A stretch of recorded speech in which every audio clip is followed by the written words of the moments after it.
I'm good. How are you? Good. Welcome to Tam Talks. I'm super excited to have you here.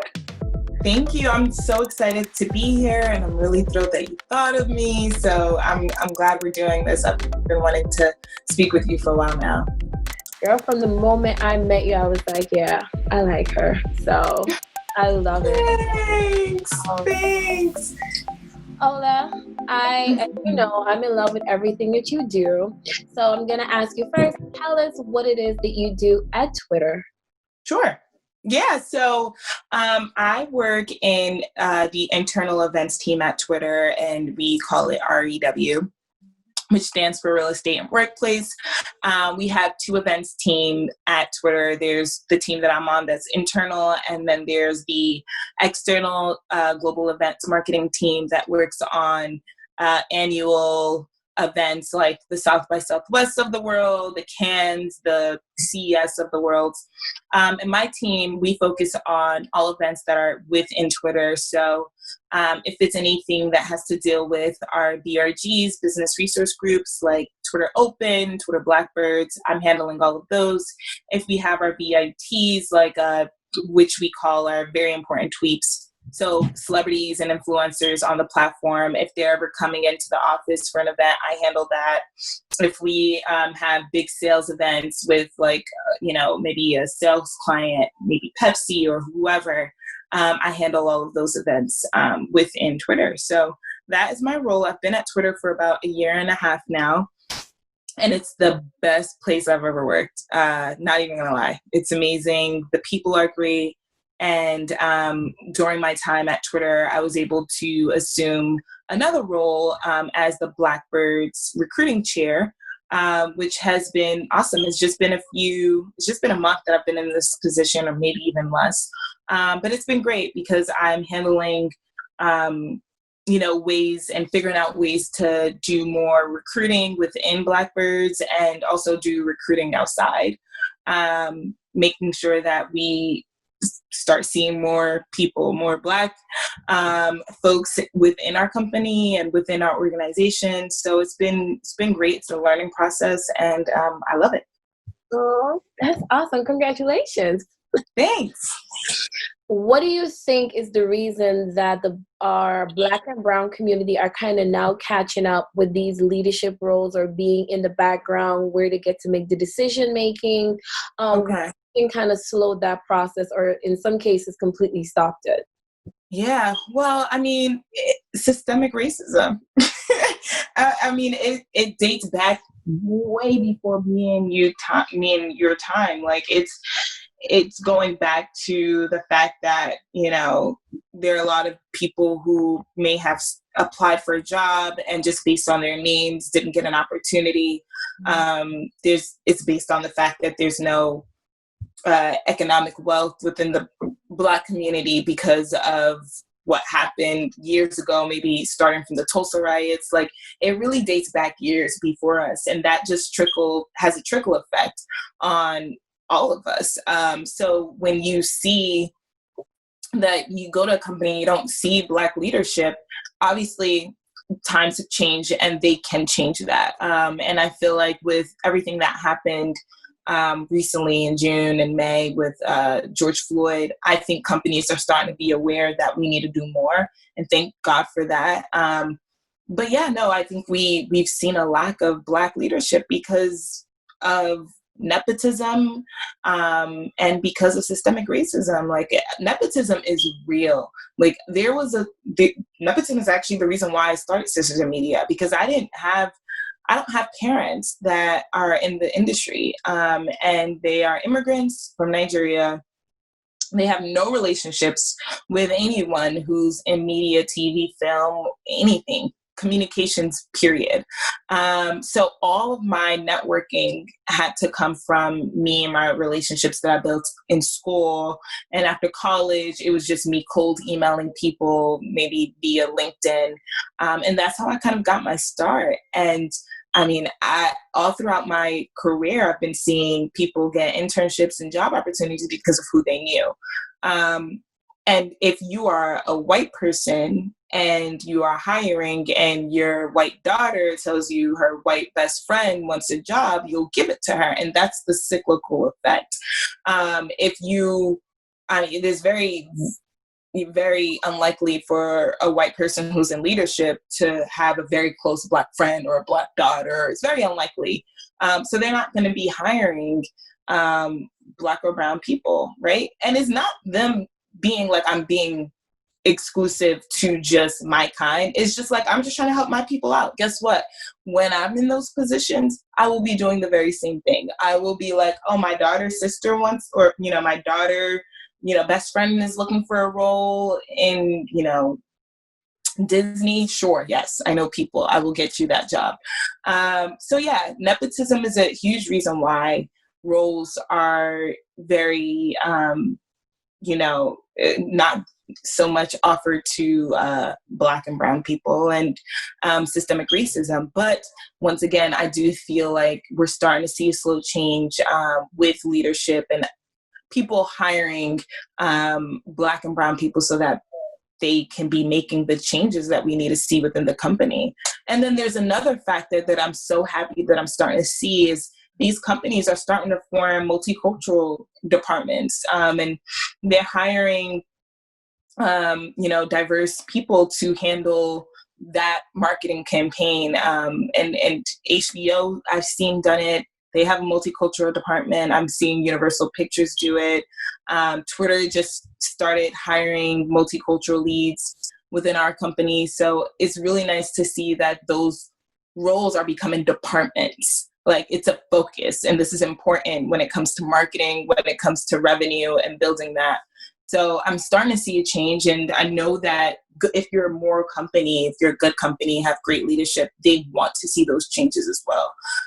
But the reason of it is, like I said, systemic racism and nepotism, and hopefully that would change. What advice would you give to someone that is now starting out, say I'm maybe fresh out of college, or maybe now getting into college, but I want to pursue a career in media? Not necessarily be at the front doing interviews, the back end of it, or, what advice would you give to that person to study or to focus on? Or I know networking is important. And what advice would you give to them?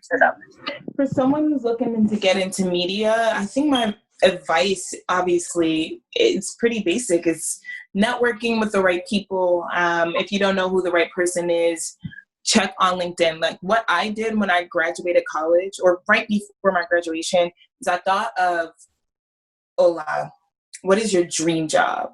And I just wrote down my dream companies, my dream jobs. I just wrote it down. I was like, oh my God, I would love to work at NBC Universal. I would love to work at 20th Century Fox. I would love, my dream is to work for Universal Pictures. I was naming the biggest Disneys, the Sonys of the world, named all of it. HBOs, all of it.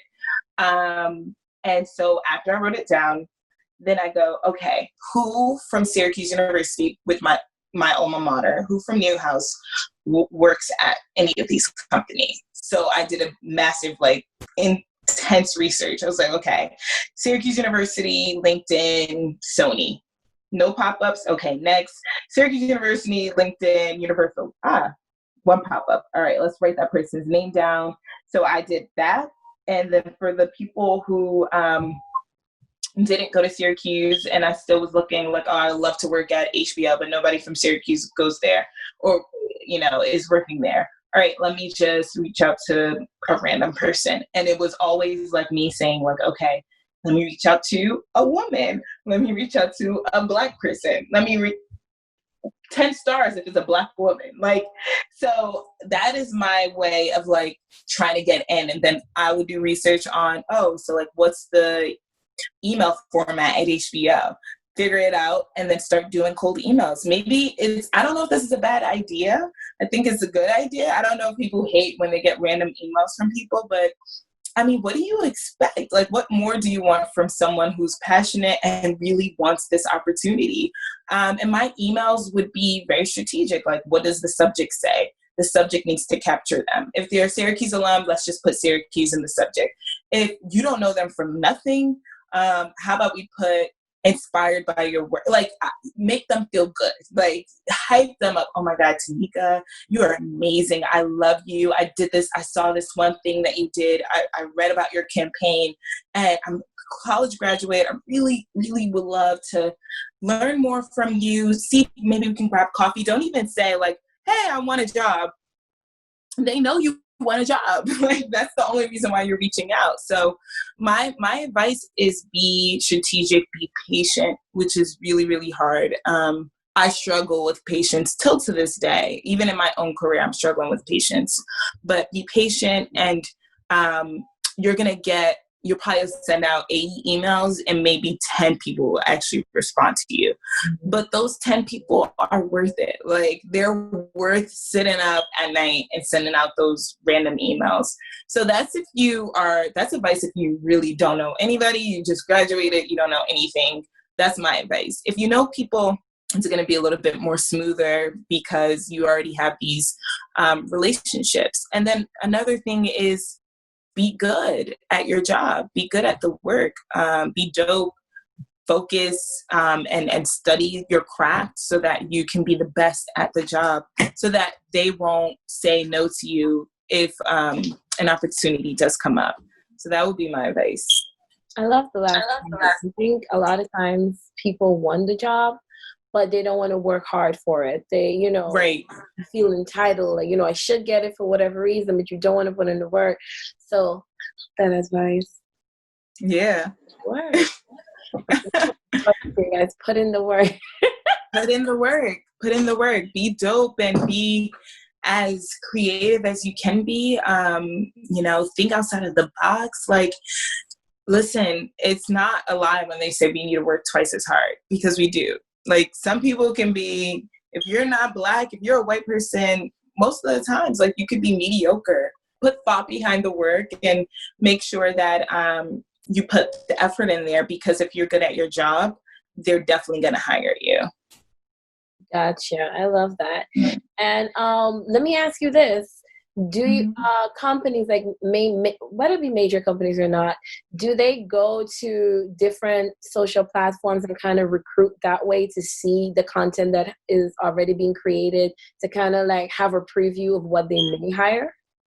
Oh, I definitely think so. I think recruiters and hiring managers, even me, like, I wasn't recruiting. This is like my first kind of like, I'm not in recruiting, I'm in events. I just want to make that clear. But with my Blackbirds title, I'm trying to understand a little bit more of recruiting. But I know that when I was working at my previous employer, I was at Fox, and we were hiring interns. I remember like searching their social medias. Of course, like, it's just natural. I want to know who I'm hiring, right? So I'm pretty sure that every recruiter, every hiring manager is doing that same type of research. Like, what is their vibe? What is their sense of style? Like, what can they bring? I mean, some people even have their social media handles on their resume, which is a good thing. Like, you want to be able to make sure that your pages is reflective of what your brand is supposed to be. So if you want to be known as a pop of color type of person, very like artsy and super creative about the way you take your pictures and the way you post whatever you're posting, that's great. And you're applying for like an arty photography role or whatever it may be, then that's great. You definitely want to put your Instagram and your social handles. So yeah, be mindful of what you're posting, because that regardless, I mean, unless you're private, which is not something I recommend, don't be private. That's like, only grandmas are private, so don't do that. But yeah, no, unless you're private, they're going to be searching. And I think that's fine. Just make sure that your page is reflective of what you want your brand to look like. I like that. That was great advice. Yeah. Okay. So I consider Sisters in Media your baby. It is my baby. That's my little girl. That's your love child. What are your projections for Sister in Media for maybe the next 5 years? Because I know that with everything that's going on, there has been a lot of changes from being able to physically meet. And I know that you've been doing virtuals, which is awesome still. So what are your projections and end goals for the next probably 5 years? Okay, so for this year, that's a great question. And you got me, because I need to start thinking about my 5-year goals with Sisters in Media. I just be thinking about like, all right, what are we doing this year? What are we doing next week? What are we doing next month? So this year is us just really handling and becoming experts in virtual experiences. What we normally do is bring in live, events, obviously. So we're used to going to venues, scouting, loving the location, working with the partner like, Refinery 29 to figure out how we want the event to be messaged. That's what we're normally used to. But this year, my goal is to really take a hone on the virtual experiences, like, understanding Zoom, understanding Blue Jeans, understanding Google Livestream, understanding webinars, and bringing that to people and making sure that it's still a good experience. Because it's really hard to make that a good experience when you're used to being in person, when you can go and stop somebody and say, hey, I saw you on the A train. Like, I know you. Like, can we talk? So it's hard to have those great moments. It's hard to bring people in. Normally we could bring you in just by saying we're going to have food and drinks. Like, we're going to have some swag, but we don't have any of that. So my goal this year is to really figure out how we can serve our community, give them what they want, and still make it a fun and a good experience for them, even though it's online. Right now, I'm trying to understand what is it that young women really are in need of right now? Like, what do they need? Because this pandemic has done a lot of damage, right? So what can I do to provide for them in that aspect? So I'm working on something. Hopefully it goes well and hopefully it happens. But I'm working on something that I think will be really, really, really, really good for my community, for Sisters in Media community, and would bring a lot of people because it's something that a lot of people need. So hopefully that goes well. So yeah, that's one of the things that I'm focusing on for this year. 5 years, I'm really hoping that by 5 years, we can expand outside of New York, outside of the East Coast. I really want us to be able to get some events happening in LA, Atlanta, other bigger markets, Chicago. And hopefully we can start building outside of the US. Like, London is a huge market. London is also personally a place that I would love to live. So I think it'd be great if we can start figuring out how to get our community to be outside of just New York. And we're definitely looking into places that are, that have a good media industry. And then another thing I would love for us to do in the next 5 years is build a team, because the team is super small. It's literally me and my sister.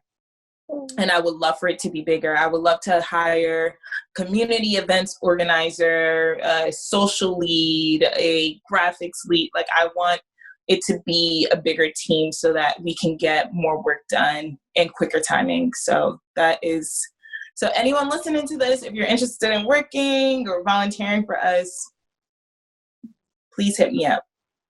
So you guys go to Sisters in Media's Instagram page.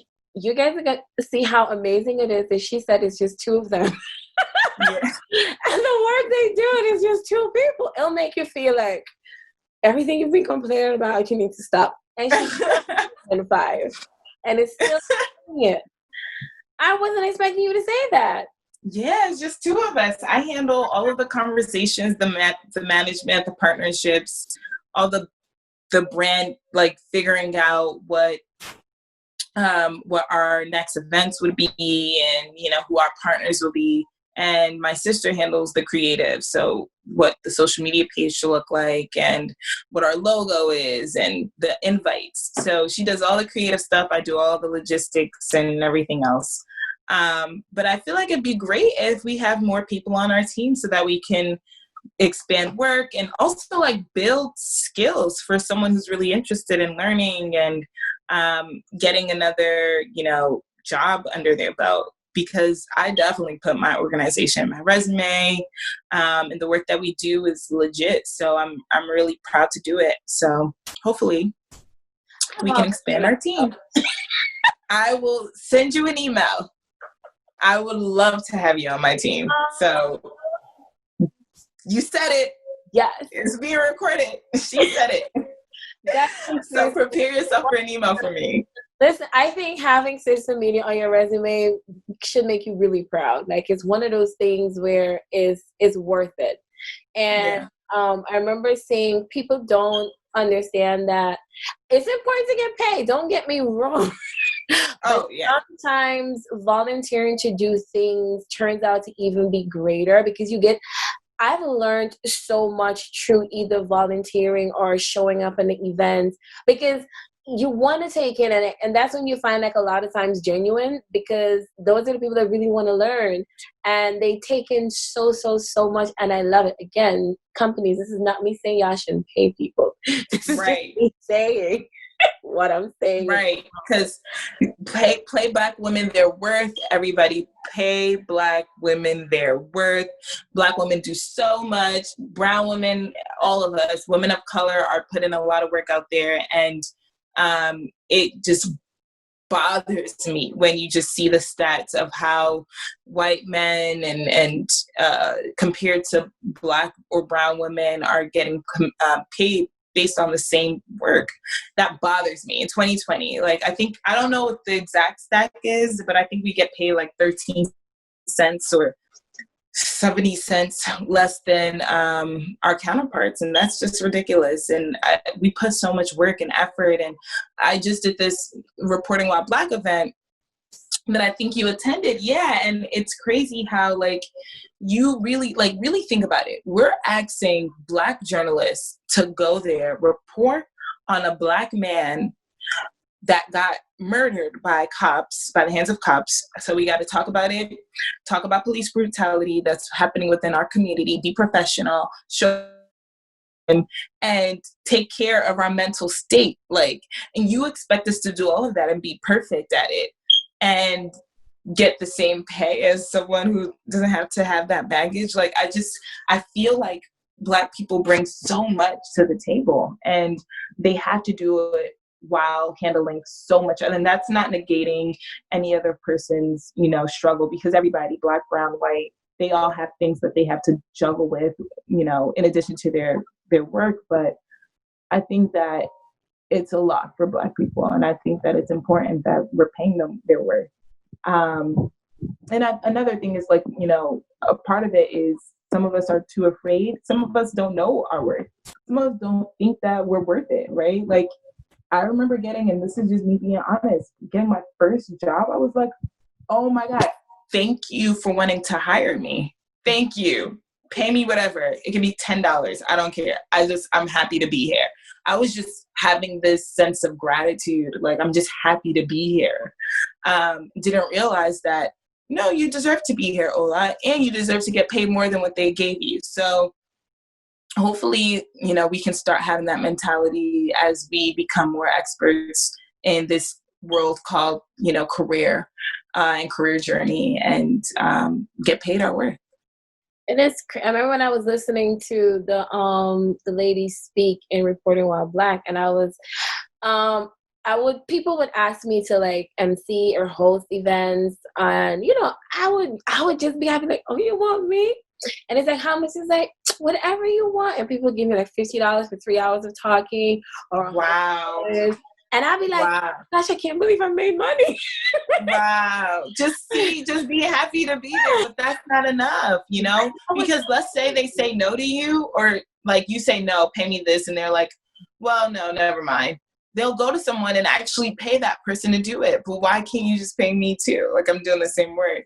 So definitely you act for what you think you deserve, and then add another $100 on top of it. Listen, that's what I'm saying. I'm grateful for Sisters in Media. I'm grateful for you because I'm actually learning that, because I was always in a place of, okay, if you want me, my husband would always say to me, you don't know that you're good. And I'd be like, like whatever. And if somebody asks us to do something, I'd be like, yeah, somebody want me to do something? You really want me? Mm-hmm. You know me? That's all. Little old me, you want me to help you? Okay. Excitement, and you don't realize that, you know, I have stayed up late to learn my craft. I have stayed up late studying, doing research, watching videos, taking notes, and you never factor in those things, study time, you know, everything that you've done. And it's kind of like you don't realize that that's important to kind of 100%. whatever, you know, that you're now going to charge. So it's kind of like listening to you, and the ladies speak, I learned so much. Yeah, I learned a lot too. Really? I even took a break. I even stepped back. So I was like, no events until I figure out what I'm worth so I can start charging it. Yes, please. I learned so much. I was just like, as she was talking, I was like, wow, I would be taking notes if I wasn't moderating this, because I've got work to do. Like, I feel so behind, but that's what these events are for. It's really for us to engage with our community, teach them something, and allow them to bring that back into their personal journeys. Ola, I love you. I love you too. You are, I don't know what else to say. I'm happy. I don't even know how I found Sisters in Media, but I thank God I did. Yeah. I was scrolling through Instagram and I don't even know how, but the Lord somehow put it and kind of lined it up. So I'm grateful for that. Thank you, Jesus. Yes. Jesus, we love you. Because like I keep saying, and I will keep saying, and I am a firm believer in, I love to recognize the steps that help me to be better. Be it a person, be it a situation, be it a moment. I would never forget the person that allowed me to host their first events. And I plan on, you know, being able to say thank you one day the way I want to. The people that trusted me to do my original interviews, like I have them all in the back of my head, because it's those moments that kind of got you here. Because I remember when I started doing interviews, because what I do now is I research who I'm going to talk to, and I prefer to have conversations rather than just asking questions. Right. I feel like it's more organic. And when I first started out in media, right, I would have all my questions. And I would answer the questions 1, 2, 3, 4, 5, 6. Even if you answered the question at number 2 that I asked at number 6. Right. Nobody know you at number 2. I was on you. And it's like those moments that, you know, I got to learn. And then the people that I got to know through you, people like Imani, people like Brittany, and, you know, I got exposed to so much more things than thinking, yeah, we see Twitter, but a lot of times we think Twitter's a company. Yeah. Forget that there are people that make up the company. Like, you get mad at Twitter forgetting there are people there. So seeing, like, you know, there are different segments and really understanding, because sometimes you hear media and you don't really think what media is. Mm-hmm. You think probably just the creative side. And so it was great for you to kind of like open my eyes to see so much, understand. So it was kind of like peekaboo. So I appreciate you more than you ever know. And thank you so much. That means a lot. Keep rocking out. And I want us to do this again. Yes, this was great. Next time I'll interview you, because I want to learn more about what you're doing and what kind of interviews you're looking for and what makes you get out of bed and do the work and do the hustle that you've been doing, because I see your hustle. I see it.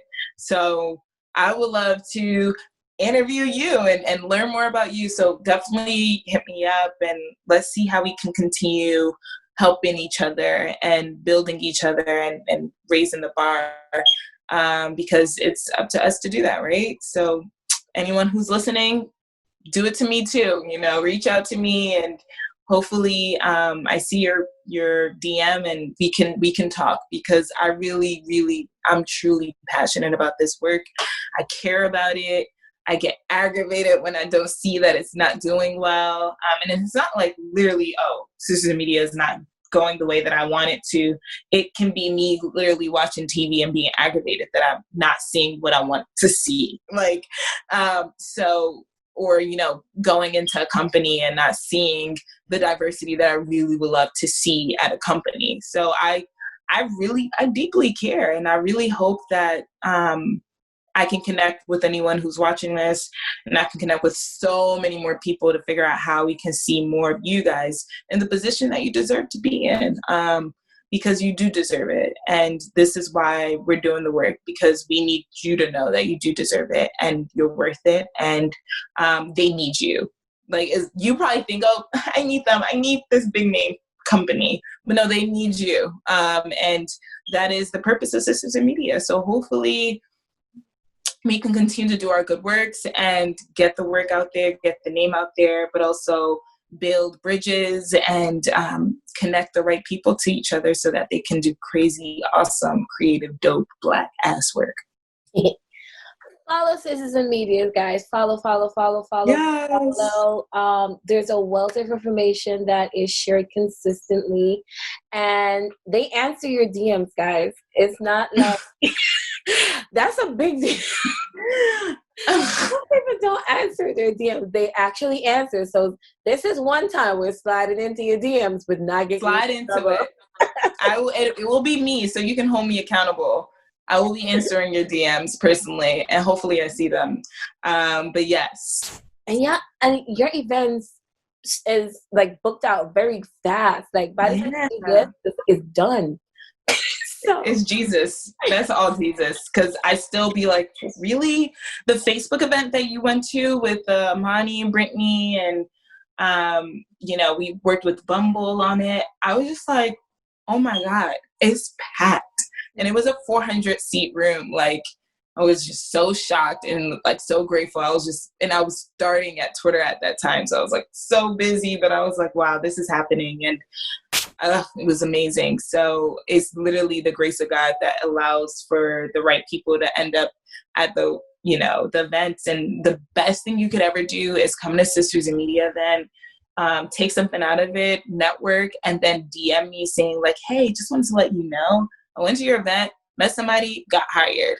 Like, say that to me if you really want me to be happy, because that's really what I want. Like, someone said that to me back in January, and I started crying, and I was like, oh my God, like I was just crying. It was a terrible day too. I was just having a rough day at work, and someone reached out and was like, hey, I just want to let you know that I went to your MBA event and I met someone there, and now I'm working at Disney, and I just wanted to say that did it, and I was crying, and I was just like, that is what I needed to hear. It was a rough day, and God was like, get up, you have work to do. So I felt so blessed, and that's when you tell me things like that, or when you share that is the purpose. And hopefully I want to hear so much more stories to the point where I can't even cry anymore, because it's just too many.